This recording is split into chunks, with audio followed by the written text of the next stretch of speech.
നമ്മളെപ്പോഴും ദൈവമക്കൾ മനസ്സിലാക്കണം, നമുക്ക് സാക്ഷികളുടെ ഒരു വലിയ സമൂഹം വേണമെങ്കിൽ പറയാം. സീയോൻ പർവ്വതത്തിനും അനേകായിരം ദൂതന്മാരുടെ സർവ്വസംഘത്തിനും സ്വർഗത്തിൽ പേരെഴുതിയിരിക്കുന്ന ആദ്യജാതന്മാരുടെ സഭയ്ക്കും ഹബേലിന്റെ രക്തത്തെക്കാൾ ഗുണകരമായി സംസാരിക്കുന്ന പുണ്യാക രക്തത്തിനും ഒക്കെ അത് പുതിയ നിയമത്തിന്റെ മധ്യസ്ഥനായ യേശുവിനും, അപ്പൊ ഇതെല്ലാം എല്ലാവരുടെയും ദൈവമായ ദൈവത്തിനും ഇതെല്ലാം പറയുന്ന നമ്മളെ ആ ആത്മമണ്ഡലത്തിൽ നാം നിൽക്കുന്ന സ്ഥലങ്ങളാണ്. നമ്മുടെ നഗ്ന നേത്രങ്ങൾ കൊണ്ട് we cannot recognise with your physical eyes, visible ice.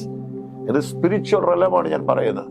ഇവിടെ നമുക്ക് ഇങ്ങനെ വിടുതൽ നടക്കണമെങ്കിൽ സാക്ഷികൾ, എൻ്റെ ചുറ്റും ദൂതന്മാരുണ്ട്, എനിക്ക് ചുറ്റും കാവലുണ്ട്. പ്രത്യേക ഒരു സ്ഥലത്തിരിക്കുമ്പോൾ ഞാൻ വിശ്വസിക്കുന്ന ഐ എം നോട്ട് അലോൺ, ഞാൻ തന്നെയല്ല, എൻ്റെ കൂടെ ഒരു ദൈവ സമൂഹമുണ്ട്, ദൈവ സാന്നിധ്യമുണ്ട്, ദൈവിക സൈന്യം എന്നോട് കൂടെ ഉണ്ട്.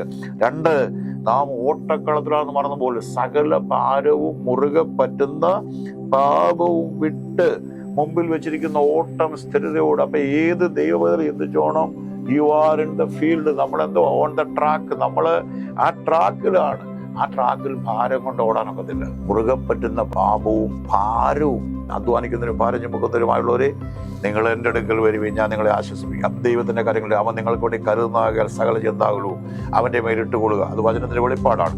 മുറുകെ പറ്റുന്ന പാപം നമ്മെ ആകർഷിക്കുന്ന, അട്രാക്ട് ചെയ്യുന്ന, ജഡമോഹം, കൺമോഹം, ജീവനത്തിൻ്റെ പ്രതാപം നമ്മെ നയിക്കുന്ന, അതിൽ നിന്നും അവിടെ എഴുതിയിരിക്കുകയാണ്, ശ്രദ്ധിക്കണമേ, മുറുകെ പറ്റുന്ന പാപം വിട്ട് മുമ്പിൽ വെച്ചിരിക്കുന്ന ഓട്ടം സ്ഥിരതയോടെ ഓടാൻ.